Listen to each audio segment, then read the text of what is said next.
क्या आपने कभी ये सोचा कि हमारे भारत देश में, जिसमें हमारी संस्कृति, हमारे आध्यात्म की वजह से हमारा भारत इतना प्रसिद्ध है, वहाँ पर वहीं के रहने वाले लोग अपनी संस्कृति, खास करके आध्यात्म को लेकर के एकदम नेगेटिव इम्पैक्ट या नेगेटिव थॉट्स क्यों रखते हैं?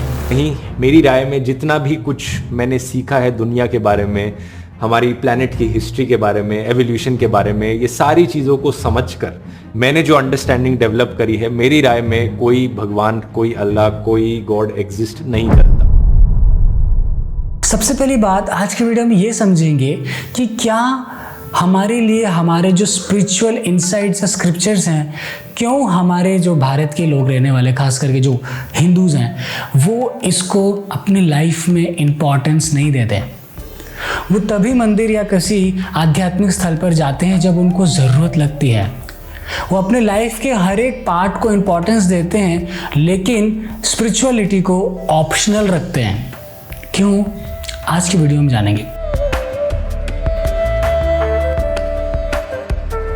तो सबसे पहले टॉपिक पे जाने से पहले किसी भी कंटेंट या किसी भी बुक, किसी भी टॉपिक को समझने से पहले उसके पर जो इंडेक्स है, जो उसका कंटेंट है, उसको समझना ज़रूरी होता है। सो इस कंटेंट या इस टॉपिक पे जाने से पहले हम ये समझते हैं कि क्यों भारत के ही लोग, जिनके पूर्वज बहुत महान वैल्यूज़ के साथ लाइफ जीते थे, आज इंडिया में क्यों लोग स्पिरिचुअलिटी से भागते हैं? इसीलिए क्योंकि भारत के लोग स्पिरिचुअलिटी को अपनी लाइफ में रेलेवेंट नहीं समझते। वो सोचते हैं कि क्या भगवत गीता पढ़ने से, क्या रामायण पढ़ने से, क्या मेरी लाइफ की निजी प्रॉब्लम सॉल्व हो जाएंगी? क्या मेरी फैमिली में जो डिस्प्यूट चल रहा है वो सॉल्व हो जाएगा? क्या मेरी लाइफ में जो मुझे दिक्कतें हो रही है, जो मेरा फाइनेंशियल प्रॉब्लम्स है, जो भी मेरी लाइफ में प्रॉब्लम्स है, क्या भगवत गीता पढ़ने से सॉल्व हो जाएगा? इसी डाउट के कारण, क्योंकि आज के हमारे एजुकेशन सिस्टम में ऐसा कोई सिस्टम है ही नहीं, कि ऐसा कोई ऑप्शन ही नहीं है जहाँ पर उनको स्क्रिप्चर्स को एकदम सिस्टमैटिक ऑथराइज्ड वे में समझाया जाए। लेकिन हमारे फाउंडर आचार्य श्रील प्रभुपाद जी ने इस चीज़ का बीड़ा उठाया और उन्होंने भगवत गीता जैसे साइंटिफिक बुक को, जो कि लाइफ के लिए एक मैनुअल है, वो हमें दी। जैसे मैंने कहा कि हर बुक का अपना कंटेंट होता है, उसी प्रकार से भगवत गीता के भी कंटेंट या डिस्कसिंग पॉइंट्स हैं। भगवत गीता के 5 डिस्कसिंग पॉइंट्स हैं। जैसे हर एक चैप्टर का अपना इंडेक्स होता है, हर एक बुक का अपना इंडेक्स होता है, वैसे भगवत गीता के 5 टॉपिक्स हैं, 5 इंडेक्स हैं। सबसे पहला ईश्वर, जीव, प्रकृति, काल और कर्म। तो आज के वीडियो में, जो कि भगवत गीता की इस सीरीज़ का एक इंट्रोडक्टरी वीडियो होगा, तो भगवत गीता को समझने से पहले हमें ये समझना होगा कि भगवत गीता में वास्तव में बताया क्या गया है। सबसे पहला ईश्वर, जीव, प्रकृति, काल, कर्म, ये भगवत गीता के अंदर 5 चीज़ों को लेकर के डिस्कशन हुआ है। आपको कहेगा कि अच्छा, ये 5 चीज़ें डिस्कस हुई, इसमें मैं कहाँ हूँ, मेरा रोल कहाँ है? इसमें मैं कहाँ हूँ मतलब, अरे भैया, ये हमारे लिए तो बोली गई है ना। जैसे मान लो, जब कोई आप कुकर या रेफ्रिजरेटर खरीदते हो, तो रेफ्रिजरेटर खरीदने के बाद आपको एक बहुत इंपॉर्टेंट उस बॉक्स में, उस पैकिंग में मिलता है, पता है क्या है? मैनुअल। अच्छा, मैनुअल क्या है? कभी हमने फ्रिज यूज़ नहीं किया क्या? सबने तो यूज़ किया है, लेकिन मैनुअल क्या है? मैनुअल दे दिया। मैनुअल इसलिए दिया जाता है क्योंकि कैसे इस रेफ्रिजरेटर को या फ्रिज को आप कैसे अच्छे से उपयोग में लाओगे, जिससे उस फ्रिज की लाइफ इंक्रीज होगी, वो चीज़ के लिए मैनुअल दिया जाता है। यानी जिस प्रकार से फ्रिज के लिए मैनुअल है, उसी प्रकार से ह्यूमन बॉडी के लिए, इस ह्यूमन बीइंग लाइफ के लिए भी मैनुअल है, वो है भगवत गीता। जैसे मैंने कहा, ईश्वर, जीव, प्रकृति, काल, कर्म, इसमें हम हैं जीव। ईश्वर, ये है हमारे 5 डिस्कसिंग टॉपिक्स, ईश्वर, जीव, प्रकृति, काल, कर्म। तो इसमें हम हैं जीव। जीव यानी आत्मा। अब आत्मा का एक स्वभाव है। आत्मा का क्या स्वभाव है, ये भी हम समझेंगे। और आत्मा के स्वभाव के विपरीत हम काम करते हैं, इसलिए हम परेशान रहते हैं। इस चीज़ के ऊपर हम डिस्कशन करेंगे। तो ईश्वर, फिर जी, काल, ईश्वर, जीव, प्रकृति और कर्म। तो ये 5 डिस्कसिंग टॉपिक है भगवद गीता के। सो नेक्स्ट, जीव क्या करता है, जीव का स्वभाव क्या है? जीव का स्वभाव है जीव एक्टिव, यानी हम हमेशा एक्टिव रहते हैं। कोई भी व्यक्ति इनएक्टिव नहीं, हम कुछ ना कुछ करते रहते हैं, कर्म करते रहते हैं, उसको हम एक्टिविटी कहते हैं। कर्म यानी एक्टिविटी। लेकिन कर्म को करने के लिए हमें एक प्लेटफॉर्म चाहिए, उस प्लेटफॉर्म को कहते हैं प्रकृति। यानी क्योंकि हमारा स्वभाव एक्टिव रहने का है और उस एक्टिव स्वभाव को प्रैक्टिकली अप्लाई करने के लिए भगवान हमको क्या देते हैं, एक प्लेटफॉर्म क्रिएट करके देते हैं, उसको कहते हैं प्रकृति। अच्छा, प्रकृति क्या होती है? तो कहते हैं प्रकृति बनी है 5 चीज़ों से, अर्थ, वाटर, फायर, एयर, ईथर, पृथ्वी, जल, अग्नि, वायु, आकाश। अच्छा, पृथ्वी, जल, अग्नि, वायु, आकाश, ये शरीर भी तो उससे बना हुआ है। इसमें पृथ्वी है, इसमें जल है, इसमें वायु है, इसमें आकाश है, इसमें अग्नि भी है। तो 5 धातुओं से शरीर बना हुआ है और इस शरीर को प्रकृति यानी भगवान के द्वारा ये हमें एक प्लेटफॉर्म दिया है जिसके अंदर आत्मा रहती है, यानी हम रहते हैं। हम इस प्रकृति का यूज करते हैं कर्म करने के लिए। ठीक है, 3 चीज हो गई, जीव हो गया, टॉपिक डिस्कस, प्रकृति हो गई, टॉपिक डिस्कस्ड, कर्म हो गए, टॉपिक डिस्कस्ड। अब यहाँ पर एक और चीज, बहुत ही इंपॉर्टेंट चीज समझ में आती है कि जब हमें प्रकृति मिल जाती है, यानी कैसे ये शरीर को हमें यूज करना है फॉर डूइंग एक्टिविटी और कर्मास, तो उसमें हम हमेशा कोशिश करते हैं कंट्रोल करने की। क्या कंट्रोल करना चाहते हैं? सब कुछ हम हमारे हिसाब से कंट्रोल करना चाहते हैं। मैं आपसे एक चीज़ पूछना चाहता हूँ, क्या आपने जीवन में या अपने लाइफ में जो भी प्लानिंग करते हैं, उस प्लानिंग में कितनी चीज़ नेगेटिव होती है? आप ज़रा विचार करके बताओ। 0, एक भी चीज़ नेगेटिव नहीं होती। हम प्लान करते हैं कि हम अच्छा पढ़ाई करेंगे, हम अच्छा जॉब करेंगे, हम अच्छा नौकरी होगी, छोकरी के बाद ज़बरदस्त घर, बड़ी गाड़ी, आप बढ़िया से। लेकिन कभी हम प्लान करते हैं कि जब कोरोना होगा, या मुझे कभी कैंसर हो जाए, या मेरी टांग टूट जाए, या मुझे कोई बड़ी बीमारी हो जाए, उसके बारे में कोई प्लानिंग नहीं होती। और अगर इसका मतलब ये नहीं कि अगर हम कोई प्लानिंग नहीं कर रही है, हमारे अगर वो चीज़ अगर मेरे प्लान में नहीं है तो मेरे साथ नहीं होगी, बिल्कुल होगी। और हमारे प्लान में नहीं होना मतलब हमारा कंट्रोल फीका पड़ जाता है। तो इस दुनिया में जीव यानी आत्मा क्या कर रहा है? वो कंट्रोल करने का प्रयास कर रहा है, लेकिन उससे कंट्रोल हो नहीं रहा है। और उसका रिजल्ट क्या होता है? और उसका रिजल्ट ये होता है कि काल जो है, समय, वो उस प्लानिंग में हिंड्रेंस पैदा करता है। कभी कभी हम कहते हैं ना, यार मेरा समय अच्छा नहीं चल रहा है। अरे भाई, हम अच्छा कुछ कोशिश करते हैं लेकिन समय खराब चलता है। मतलब कर्म जो है, यानी हमारी जो सुख या जो भी चीज़ है, कर्म और काल एक दूसरे से इंटरलिंक्ड है ना। हम कर्म करते हैं लेकिन हमारी जो एक्टिविटी का जो रिजल्ट है वो हमारे कंट्रोल के बाहर, इसलिए क्योंकि हमारे कर्म के भाग्य में, जो कर्म के अनुसार जो हमारा भाग्य है, उस भाग्य के अनुसार ही हमें समय जब तक नहीं आएगा तब तक वो चीज़ मुझे नहीं मिलेगी। हो सकता है इसके लिए हमें कई जन्म लग जाए।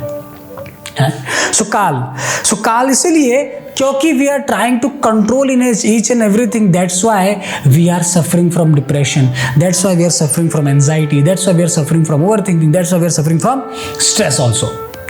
सो आप ये सारी बीमारियों को जो आजकल के लोगों को माइंड से प्रॉब्लम है, वो क्यों होती है? क्योंकि they are trying to control.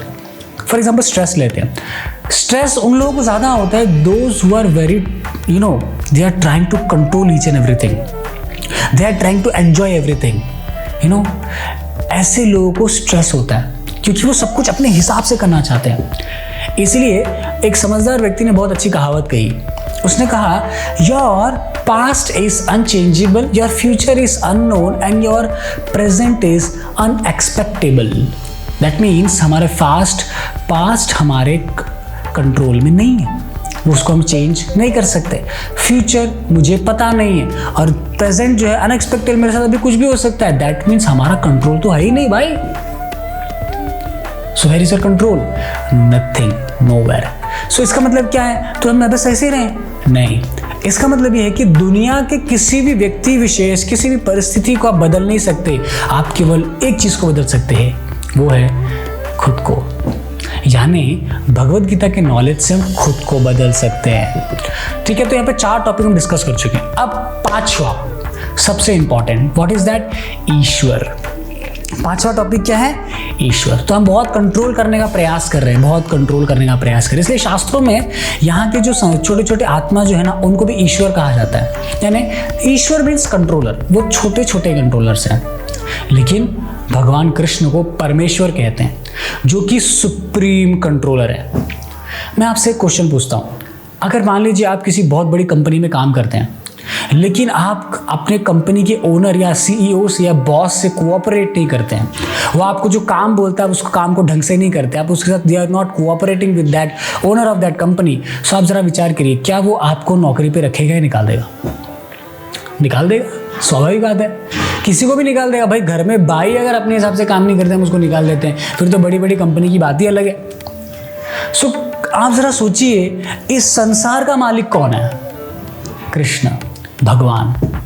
और हम क्या करते हैं, उस मालिक को छोड़ के हम उसकी प्रॉपर्टी में रहकर के खुद मालिक बनना चाहते हैं, इसलिए हम परेशान रहते हैं। अगर कोई व्यक्ति अपने बॉस के ही ऑफिस में, आप किसी कंपनी के ओनर हो, लेकिन आपकी ऑफिस में कोई अपना अगला बंदा अपने हिसाब से काम कर रहा है, आपको जमेगा क्या? अरे धापड़ है तेरी तक है, निकाल देंगे उसको। आप जरा सोचो भगवान कितने दयालु हैं। हम उनके राज में रह करके, उनके पृथ्वी सब कुछ उनका है। ईशावास्यमिदं सर्वं यत्किंचित् जगत्याम जगत् तेन तत्त्वेन भुञ्जीता मागृधा कस्यचिद्धनम्।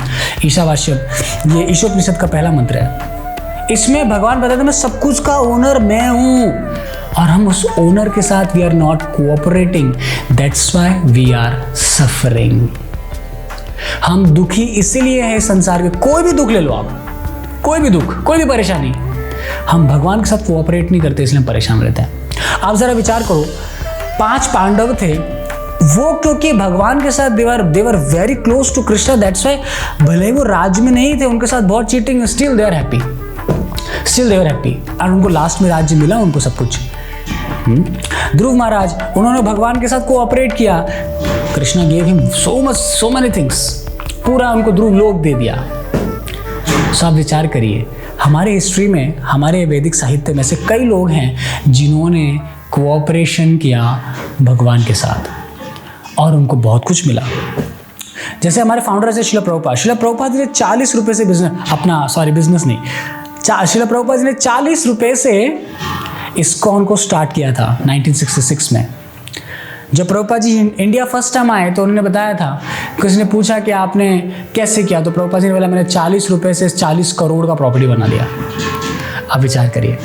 सो just Srila Prabhupada ji cooperated with Krishna, just Srila Prabhupada ji surrender to Krishna, just Srila Prabhupada ji acted according to the way Krishna wanted him to act.